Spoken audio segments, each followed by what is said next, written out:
My name is Macon. I do some weird music shit, mainly hypertechno stuff. I discovered like some interesting ways on how to like build something for yourself. Marco Poromka is my real name. I'm doing like music production stuff for the past 11 years or something. Started with 14 and ended up being like one of the, like, I don't know how many, but I think there's like 5 or 6 people in Germany being nominated for a Grammy ever. And I don't know how I reached that, but somehow I ended up there.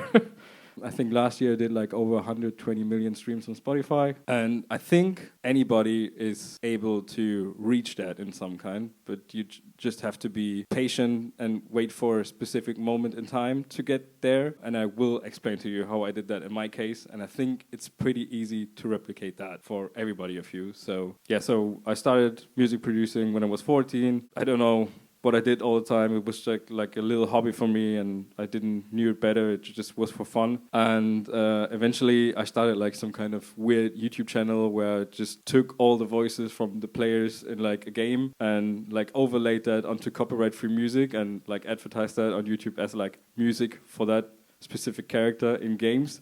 And I don't know why it was like wildly successful, and I got like my first, I don't know, 120,000 followers on YouTube when I was like 15, and I was like with basically stolen stuff, so don't copy that.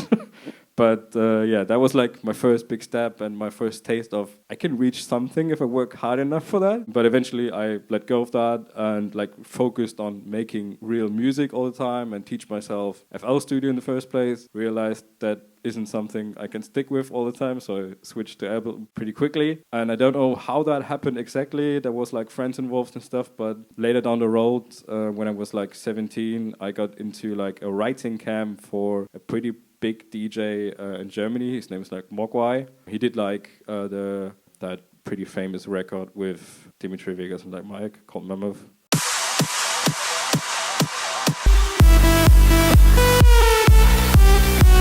It got pretty famous in like a video of Tomorrowland. I believe it was like the 2013 after movie. I don't know how I just stumbled into a writing camp for him, and eventually I like stuck there with the whole team and they wouldn't let me go. And that was really good, but because in that time they convinced me on really focusing on producing music, developing the skills in that, and they pushed me on doing it every day. They had like something I could like sign up there, and then they would pay me a little bit and I could stay there all the time and like do music 24/7, get up, learn. They would tell me, okay, this is shit, what you do it better, make another version of that track. And it took like a year of like constantly doing music every day, even on Sundays and stuff, until I got like my first release on Spirit Records, I guess. So 1 year of just grinding all the time, and it was not really fun.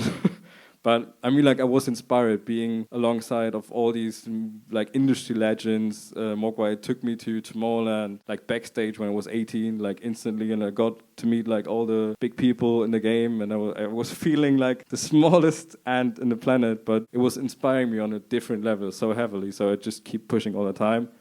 And the first release that I eventually landed with him was also a collab, which I thought at that time would be, now everything is changing. I got like a big collab with a big DJ here in Germany, and I'm going to be the next Martin Garrix and stuff. But obviously that didn't happen. But it changed like what I think of the industry of the game. So it just comes down to consistency all the time. And I learned from them so good that I like eventually co-produced like all of his singles coming after that for like almost 3 years. So in the time that I produced for him, I collected around like 100 million streams for him already, just with the co-producings and stuff. And it ranged from like so many different records. Like it started with, like, it was a milestone. Like imagine you landing your dream, like that you can release a single on like Healthy Records in that regard. So that was the first thing that he approved was good enough to pitch to the labels. And at that time, Jorn, the head owner at Spinning Records, was like, yeah, that's good. We released that on the sub-label here from Oliver Heldens, which was a very big idol of me at that time. So I was like over my head and couldn't lie down. I can play it like real quick, and then you have an idea where I started originally.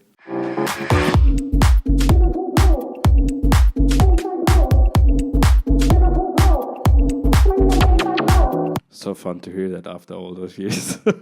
yeah, so eventually that record got like played by Benny Benassi on Tomorrowland and stuff, and I was like, whoa, this is how it's going to work.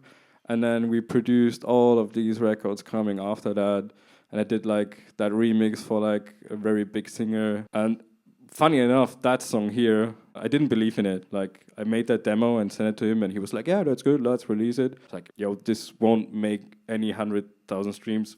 And to this day, it's like one of the biggest songs that he released with me, so I don't know why, how that happened. And then came ADE 2019, and I happened to make a demo just for me. Like, it was not to pitch to anybody. And he took it and played it to Oliver Heldens at ADE, and he was like, yeah, let's make a collab out of it. And I told you earlier, Oliver Heldens was like one of my main idols, why I started making music in the first place. And all of a sudden, I produced like a song for Oliver Heldens. And then like all the things about music production just got bigger, and then once in that circle, you just get to like produce on such a vast variety on records all the time. And then you realize it's just like they can say no every time. Like, you work your ass off to make the best record possible and spend like weeks on just that record. And then they even say, yeah, let's make it different. Let's make it to version 20. Let's make it to version 40. And you were like, yeah, maybe, but just like version 5 was the best that the song will ever be. And they tell you that after making version 60. So I was getting disappointed further and further down the road of just pursuing that kind of music producer career all the time. And plus, I watched like Oliver Heldens playing records that I did for like 100,000 people at like Ultra Miami, and see like, and I saw the pyros going off and everything. And then all of a sudden in like 2020, it got so much that I was like, okay, I really need to stop working for other people when I want to be the one that is making all the records for myself, and I want to be the one being on that stage eventually. So I quit all the ghost production jobs in that camp. I had to like do it further in like some other regards, but that was the time where I really sat down and tried to come up with something new, basically. And that's where like all the class is basically about. In the end, I mean, like over the past days, I kind of created a whole genre, which is hypertechno, and everyone is playing that genre and everyone is doing that genre. And I think I know how I did it, and I will try to teach you how you can maybe also create like a whole genre that the world would be influenced by in the end. So about the references and what hypertechno is, I can show you like a bunch of records that I did. It's like hypertechno is and was just like a bunch of pop records and pop vocals and maybe known melodies put on 140 BPM kick, as fat as possible. And then you just put a bass line under it. That's the whole thing that I imagined it to be. And then it got like more and more and more. Like I told you guys, I managed to do like a whole genre, but I know that I could do it from a few things that I learned along the way. And that was that I need to find something that the people want that isn't on the market right now. So there was a specific time back in, I don't know, I think it was like 2019, when there was a guy called Dinoro, and he made a very big track called In My Mind. It was like a wildly big record everywhere in the world. I don't know how he did it. He just came from a scene that like developed, and he had just the luck to make that one big record. But it was like so successful over the whole world, and everyone wanted to have that music, like more of that music. But he never did it. In the moment he got so successful, he signed like the best next label he got, and then like all the label mechanics start to work, and you get to like do all the writing sessions and try to work on the next big hit. But that keeps you from doing the best that you could do normally, and that would be to pump out as much music as you can in that moment. Because if you have a hit that big, the whole world is looking at you. And he had like 3 months of nothing after that. Like if you see something like that, like there's one song that sounds really specific and there's nothing else like it, that is the time where you can really go and push your thing out. Like you have to do kind of what the people want there, but you obviously can experiment with like your own vocals and whatnot you can creatively come up with. But that's like the framework that you have to work within, basically. And a good friend of mine from Germany saw that opportunity in that time, and he released one song that sounds very familiar.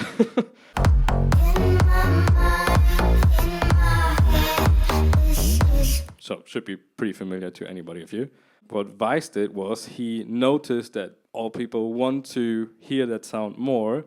So I don't know, like 1 week after he released that big track In My Mind, Vice was like, okay, we are going to do now 10 songs in that direction, back after back, and which was the same basically. And he continued with that, like all of the releases coming after that were the same, like. And eventually he became known for that sound. Like he told the people that this sound is called Slap House, and now everybody knows Slap House for that. But he was the one to call it, even though he wasn't the one that really invented it. And with Hypertechno, technically it was the same. Because I remembered that situation, and I heard a tune from Soulstar called Miss You, which you might be like know as well, that one.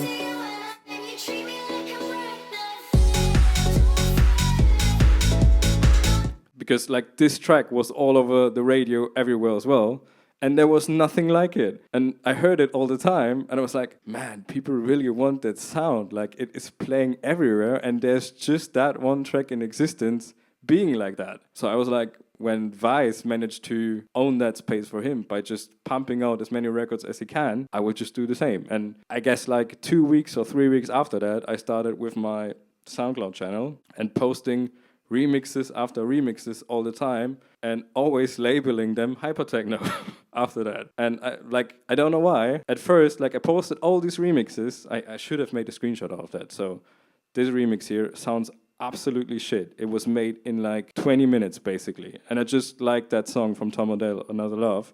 And I was like, yeah, you can just put that bass line under there and put a kick on it and put that drum groove over there, and then it's ready. Like it's not even good. And there you get it. Like it's just like a bass line, a kick on 140 BPM, and just a random pop vocal, and that's Hypertechno. And it works so well. But like that's what I did for like, I don't know, how many remixes are we? That's like 1, 2, 3, 4, 5. It was 5 remixes, 5 weeks, and no one cared about it. Like it got 200 views. Now it has like 500,000. These ones not that many, but all of these were like forgotten and in the bin, and no one cared about it. It was completely new. Like I made it from scratch, uploaded the first track, that was it. And yeah, so no one cared about it, but it wasn't a problem. I had a plan, and I wanted to make TikToks about it. And these TikToks, no one cared about them as well. I don't know what happened. And then just one day I opened TikTok and I heard Just Dance by Lady Gaga. Thought like, yeah, well, I can just get that vocal and put a kick under there and do the same thing as with all the other songs. And I don't know what happened there, and it just exploded, and that one got like the first million and all the other ones after that as well.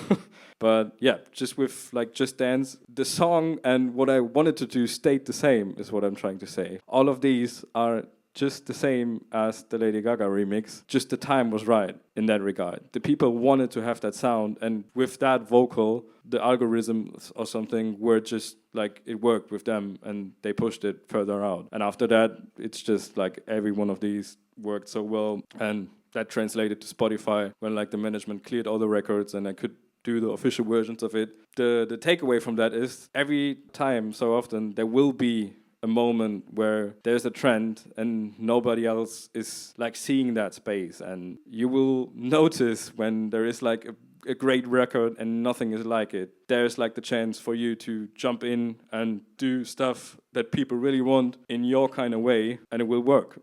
That's like the main takeaway from it. Yeah. I think once you start to have like a big song like that and it got picked up by the algorithm, just in that case, it's possible to clear them. Like, I mean, these are like world hits basically, and I was nothing at that time. So I guess no one would even bother paying attention to an email coming from us or something. But once you reach those numbers, they take you seriously because they think, I might earn some money with his version or something. Yeah, like I think it's the only option if you have all these views. Like it isn't expensive in that kind of manner because you're not really paying for that. They get to, I mean, like normally it's just 100% from them, to be honest. You get like a little fee or buyout when you can do that officially, but otherwise there would be no option to get these songs either. So yeah. Anyway, so I hope the point comes across on how to pinpoint that moment, because that's really important. And I think there will be a lot more possibilities along music and how it's evolving over time, where something like that will pop up, and you just have to know that that could be your time to shine and to really pump out all the music and to try to get your brand in there, try to make yourself known for that new thing. You just have to be fast enough. That's like the main takeaway, I guess. Yeah, like pushing the music out and really opting for it is the most important thing on that phase. So I stopped everything else. I just did that remixes. I just focused on like posting 3 or 4 TikToks every day. And like there was like a time where so many random people in Germany over there came to me and said that they don't come away from my face when they open the TikTok app, because all of these songs were so constantly playing. In that moment where like all of my stuff was so present for the people, that's where like the term hypertechno was like picked up by other DJs and other producers, because they saw how successful you could be with what I did. They copied it in some way, but they also used the term hypertechno for it all the time. That was like the point where like my following and my numbers were overtaken by how many people were actually calling that thing hypertechno and doing their own versions of songs that I necessarily didn't feel as much to remix, but they remixed ABBA then, or they remixed like, I don't know, so many songs that I would never consider remixing. Like my goal was it to remix songs that I could play later on for my DJ sets and stuff. Their goal was just to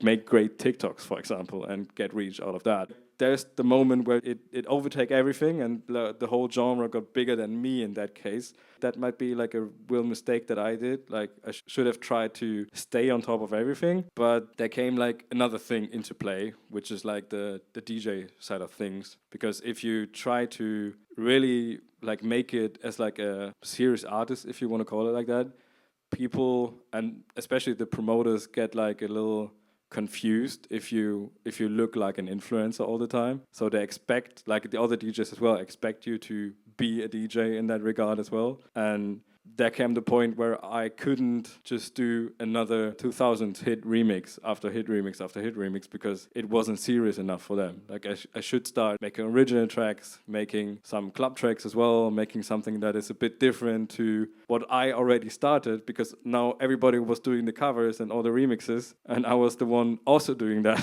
So there was no real differentiating factor for me anymore, and that was like, yeah, so that brings me to the second phase of everything. So as a music producer, for you, what should be important is that you keep on like focusing on like really trying to communicate what is new and different, and like putting a name on there, being constantly recognized with that genre or with that specific style or what you want to call it. And then you need to get like, oh, I missed that completely, like my head, sorry.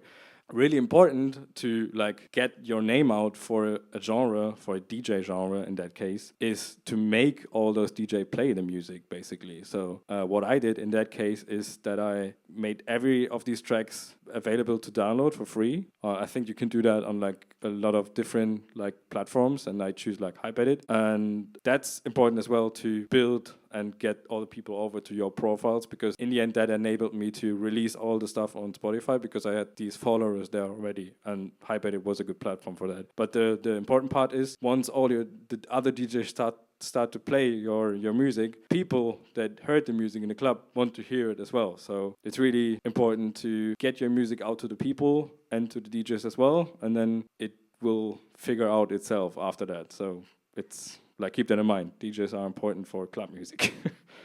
After making all of this, so we made the whole genre and we got known for it. It got way out of hand. Like every track was constantly pulling like 4 or 5 million streams. I got to release those really big hits then officially with Universal, and it got way too big. Like I couldn't like really measure on where it was going. And then all the like DJ bookings came in for that. All of a sudden, all the like big clubs want to hear the sound in their clubs, because all the resident DJs were playing all my songs already. So it was like a natural move for them to book the guy that was making all the songs that were playing in the club already. And so that was great. But I figured over time, if all of these like bigger clubs and discos were booking you, no one really had an idea on who I was anyway. So they booked me for the sound because they knew the sound, but they didn't book me because they knew me as an artist, if that makes sense to you. And that's why I figured I need to make like a kind of switch and try to get more known for what I really do as a style. That's where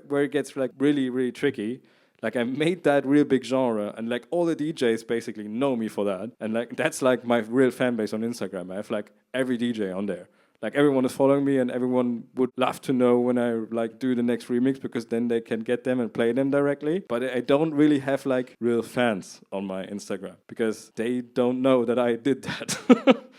Yeah, so that's when I decided to switch a little up and do like more different things. I started experimenting with a bit more harder hypertechno, so it was more away from all the people that just did the hypertechno stuff. And I started playing like some proper raves and stuff, and did like real hard techno. And then I tried to also go into that trancey, bouncy techno direction, and which also eventually led to another remix that I did, which was like Tokyo Drift and Hollaback Girl mashup on a techno track that I produced, which doesn't seem that much in comparison to like the Lady Gaga remix, or the Get Shaker remix also has like 6 million, I guess. This isn't that much, but it was downloaded twice as much as all of these other streaming tracks, I would call them, because they were more focused on the actual listener parts of it. This track was like downloaded by so many big DJs, and I saw it being played on like Tomorrowland main stage. I saw it being played on Ultra and Miami and everywhere you can imagine it. In the end, like everyone was doing hypertechno, and I was kind of a little bit left behind by that. So I needed to find a new place to be different than the others again. And I think like all of these remixes made me then different again. I think it will continue by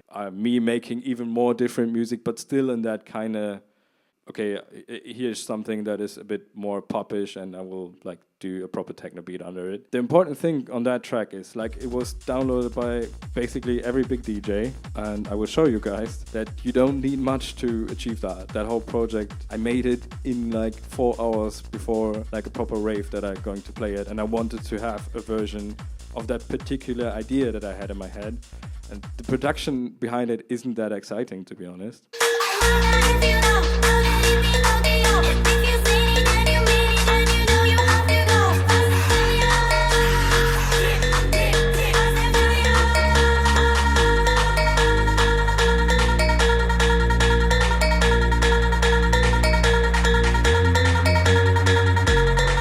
Builds up all the time now, so we'll continue here. But there's like one catch after that.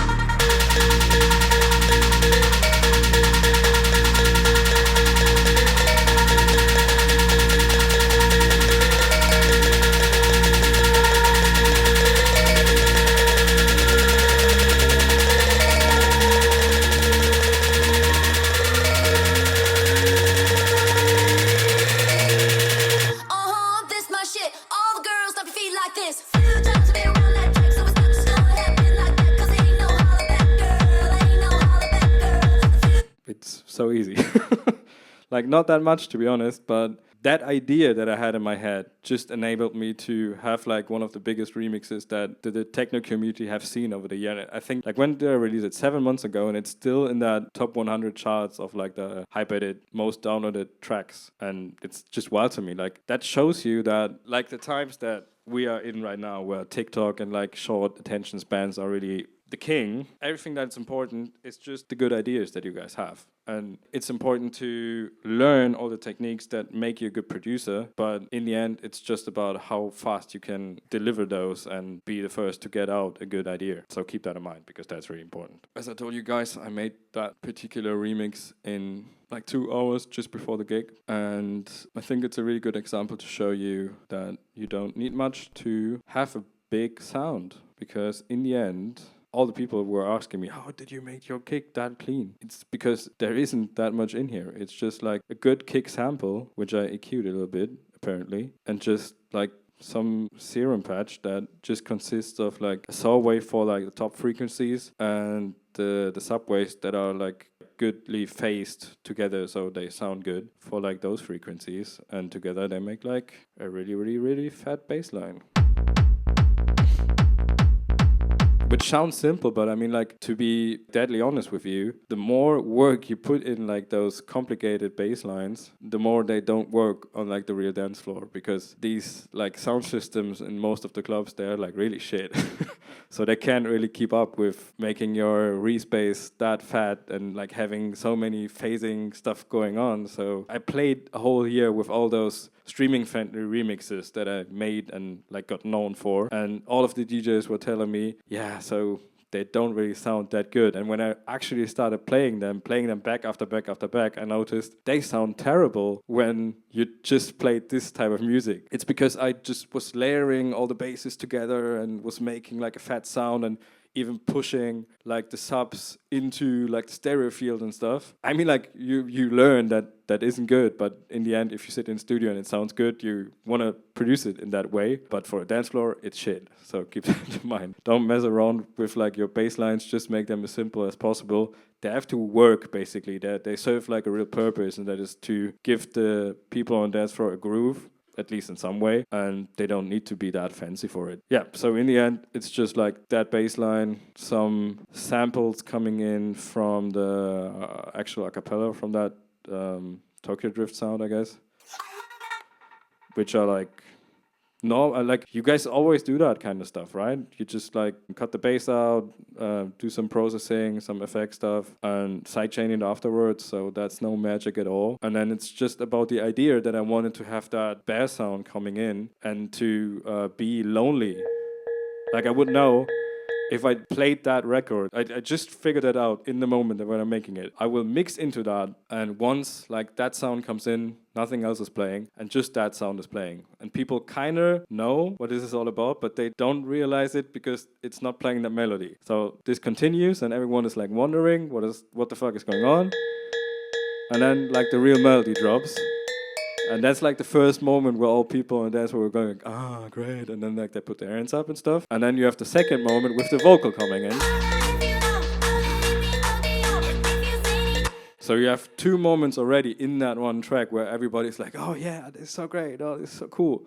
And like, I don't know why, but like if you play 140 BPM for like an hour or maybe even two, it's just about these moments where you can take the people away from being indulged in like a kick drum all the time and move them into emotions by hearing music. I don't know why it just became so important to me to grab the people and give them something they can like enjoy in that moment. So that's why we did that stuff here. Then the vocal comes in as well. I don't know why I produced all this hypertechno stuff, and all the people that came after me and used that genre and make their own shit, they also just make tiny build-ups.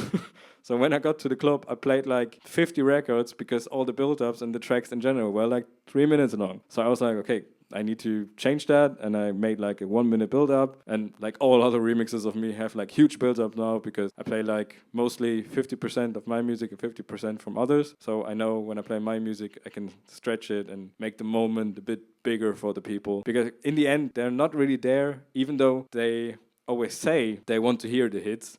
If you can win them and show them that it's all about the vibe just, and not really about that they know the songs, then it's good. And you do that by keeping their attention. Just like as a TikTok, you don't want to give the user the possibility to swipe away. So that's why you are just constantly giving them more and more build-up all the time. And then the third moment is where they are like pulled away again and are focusing on the music, is when another vocal comes in, the Hollaback Go vocal. And then it just continues all the time. It's just like the kicks and the drums, and they sound good together. Yeah, but like, and like all the Hypertechno remixes were that bare bone as well, and they got like 100 million views combined over the last year. So it's just about the ideas, guys. I did use some Isotope RX Suite, but I feel right now it isn't the best anymore in terms of algorithm. But in general, I tried to find a real good acapella of it, or maybe even the stems. Like there are some good websites out there to get your fingers on good stems for like really big hits, and that helped me a lot, to be honest. Do you guys have some questions about everything I talked here? Do you run into any copyright issues playing these tunes in clubs? Usually no. I mean, like as a DJ, you always have like you can play whatever you want, and the club in the end has to figure out how they are going to pay their royalties that they own. So that's not really on your business side, I guess. Running the matter of releasing the tracks. Yeah. You say that your label previously cleared all the tracks from the remixes. Yeah, it's a bit mixed. So I have to say, like, none of these remixes would be ever official when I didn't have that good of a management that I had from the start. So what I didn't told you guys was back when I co-produced like all the records for Mogwai, his manager was the one that believed really in me and kept me in the team. And when I decided that I want to leave and do my own stuff, he was like, okay, Mogwai, you can't let that guy go because he's that good and he will do something great in the future. If you let him go, I will go with him. So at that time, then I have some management, and he was then responsible for doing all that. And when he discovered that like all of those remixes were really blowing up, he worked his way up and got in touch with the original master owners and worked together with the labels as well. Because I mean, like you have to get some leverage to get these big guys to allow you to do their song new, basically. But it was 90% his work that he really got in there and contacted everyone and dealt with them, because I'm not that kind of guy to deal. Yeah. I noticed that you started doing Hypertechno and then took it into more harder, Yeah, I get that. hard direction with that. Yeah. And then you started to get agents and playing clubs and whatnot. So how long was it from there that you started playing? Because I noticed you played at Portugal Festival. Yeah. So how long was it from there that you started to get to that? I think it was like a year. Like when I really got comfortable in the club and like got good with using all the equipment and could really express myself with the tools at hand and be a good DJ. That was like the point where I noticed, okay, I can do something different to make my sets better, even if it's harder for the people that love the original Hypertechno music. Do you always use like the vocal or the sample first, the loop, and then fit bass and kick around it, or do you have kind of patterns that you think, and then you hear a vocal and you go, this will work nicely with this pattern that I've made, or is it always one method of hearing the track and I'll take that and then I'll fit everything around it? It's a good question. I think it depends on the idea that I had. Like in this case, I knew that I would want to have that specific bell sound in the break, and I would put it there already and then produced after that. And I would know I want to have the acapella from the Hollaback Girl at the drop and right before it. So in that regard, I would know the places where I put the elements and then produced everything under it. But there are also occasions where I just know, like I know I wanted to remix Just Dance, but I don't know if I will take the main melody and use it as a drop or maybe just like put it in the breaks. So it depends. Like you just hear through all the raw material that you have and pick out what you love the most, and then you go with it. What's your approach to like mixing, mastering? Do you do that yourself? Have you always done it yourself? Do you outsource it? Up until like when the tracks really got really big, I did everything myself all the time. Like started using Isotope, chatting with the other people, seeing what they have for an approach and asking my way up. Like when I heard like a really good mix, I tried to ask the artist behind it what was their approach and what plugins they used and stuff. At a point where like all my records got really big, there was like a really big Hypertechno German record which hit like 200 million streams in like 1 year and was like #1 on the charts for, I don't know, 10 weeks or something. And the guy that made that record was a good friend of mine, and he had like a mix and master engineer, and he was like, I can introduce you to that guy. And starting from that, basically, like all my mixes I do, there are like 90% there where I want them, but like these little 10% loudness, I can't get them out of my tracks as hard as I try, and this guy just makes them somehow. So When you said no one was paying attention, but they wanted to mix yourself? yeah, all of these. Even the SoundCloud versions from the big records were made by me, and then the official versions that came from on Spotify, these are the ones that were properly mixed. Like in the moment we cleared the rights for it and we can use it officially, that was the moment that I also had the budget to pay the other people that they can do mastering and mixing for me. Do the labels sometimes limit your approaches and maybe take it their own way, or is it just?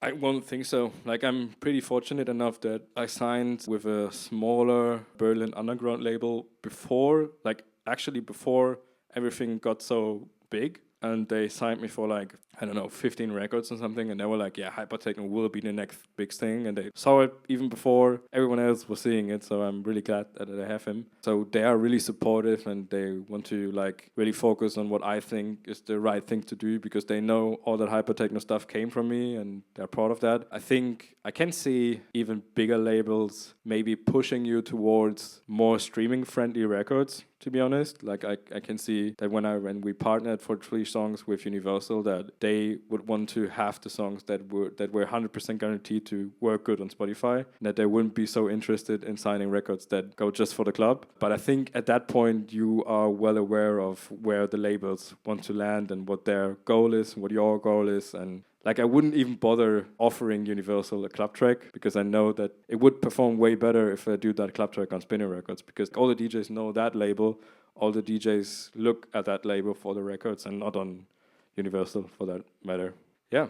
Can you talk about how you process your tracks and how you achieve a balance? Yeah, sure. I can show you on that one here real quick. So it isn't that much, to be honest, but in recent days, it's basically just what I found works best for the type of music that I do is, at first on the mastering thing, I will just cut the bass at like 30 hertz or maybe more, depends on what sounds good in the studio in that moment to me. Like it could be everything, and I just place it here somewhere and we'll set it to linear phase, because then it won't make the bass louder actually. If you just set it on the normal phasing stuff, it will create like a sort of peak in here, and that is like the exact opposite of what you're trying to do with that. So that's like the most important thing for like being club compatible, because if you have all that extra headroom down here, all those big club subwoofers will have a hard time recreating the bass that you are intending to hear out of that. And yeah, mostly after that, like that's pretty new. I just discovered that for me in like the last half of a year. I will do like basic like multi-band mastering or compression type of thing. The main goal for me is here to get rid of as much frequencies that are in here. So I compress these like pretty heavily all the time. Usually I push the bass here as well. And then I adjust these like to my liking.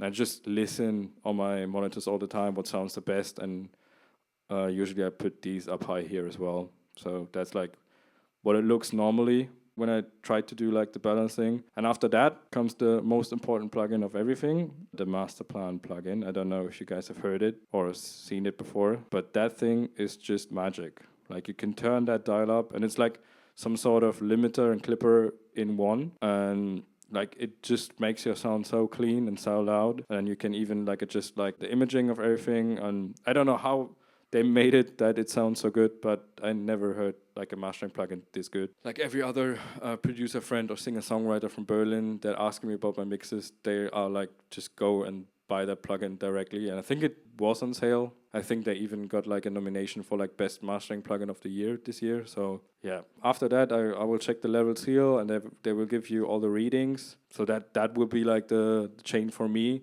And when I play it, it might be good for that. And after that I just export everything and send it to the mix and master guy, and then the track is done. Are you still doing remixes or making? Good question.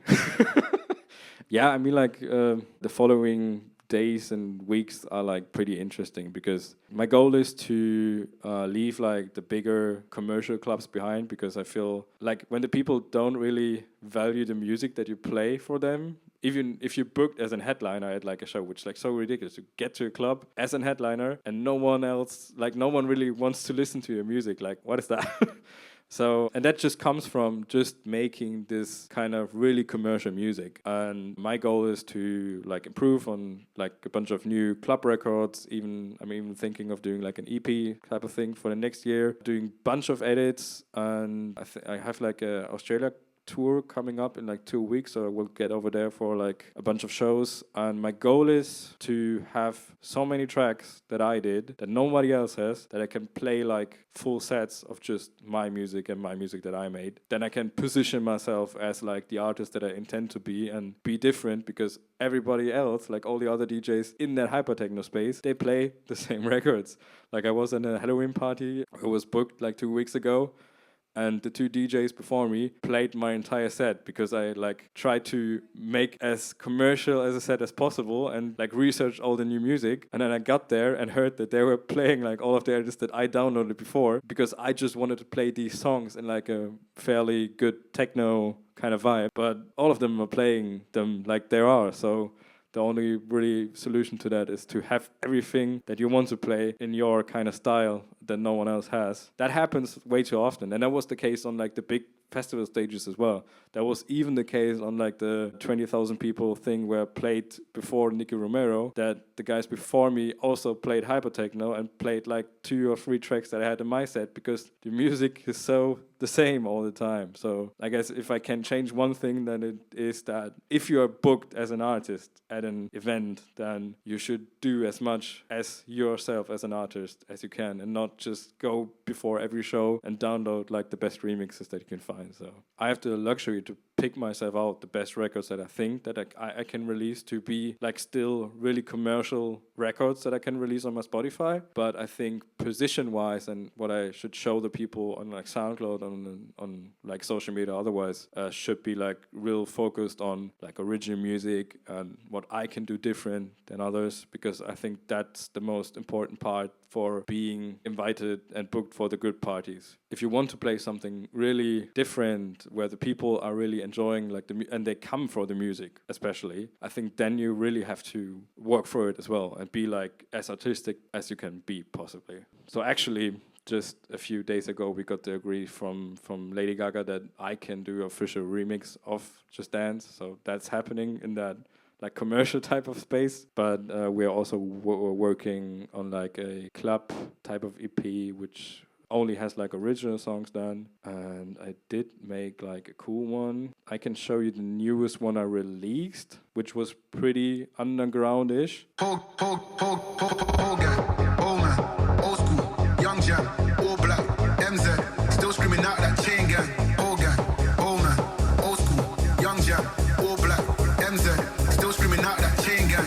Old man, old school, young jam, all black, MZ, still screaming out that chain gang.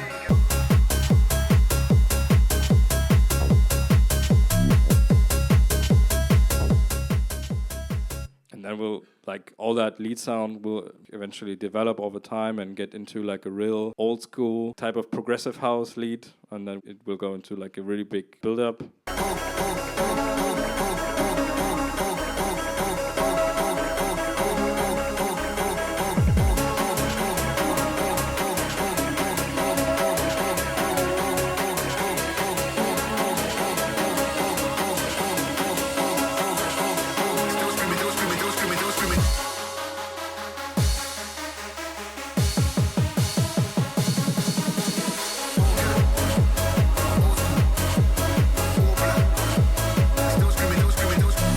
So that's like kind of the vibe that we're going.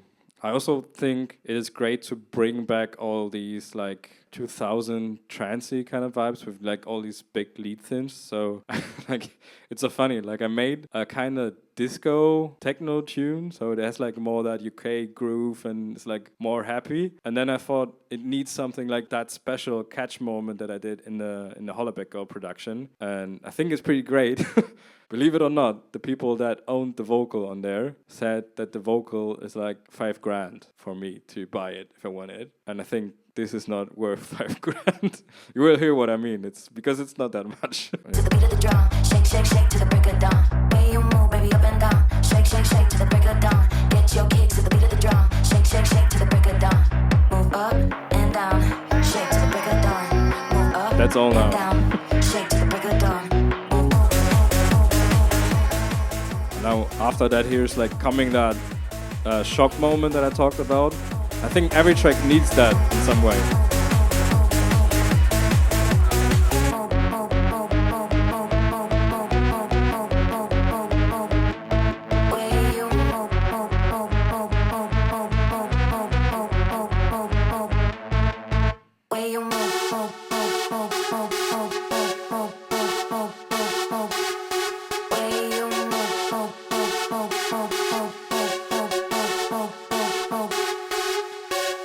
So it's important to have like these vastly different elements hitting in each other. But like everyone is telling me that bringing back that big synth sound in the middle really reminds them of like those old David Guetta times. And I think that's something that is coming as well. So if you want to take a chance, maybe you can do like a new genre of that.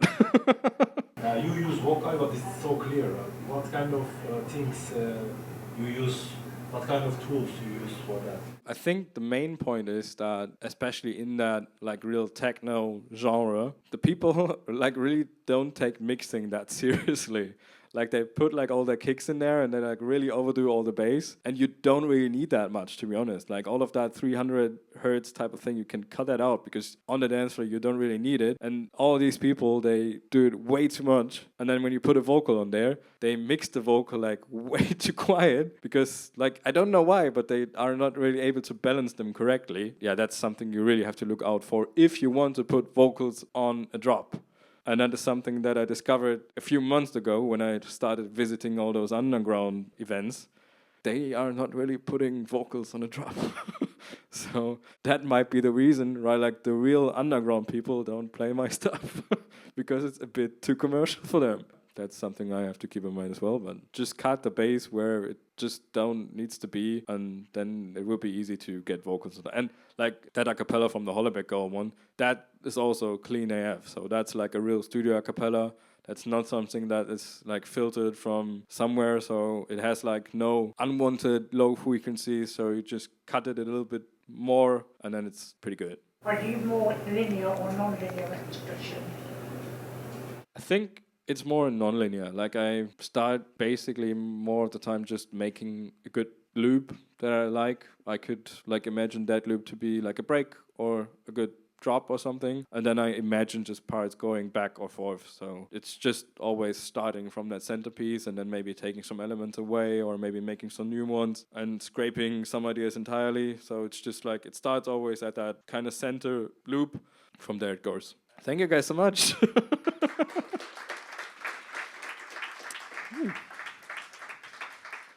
Thank you again, guys, and I hope you guys learned something along the way.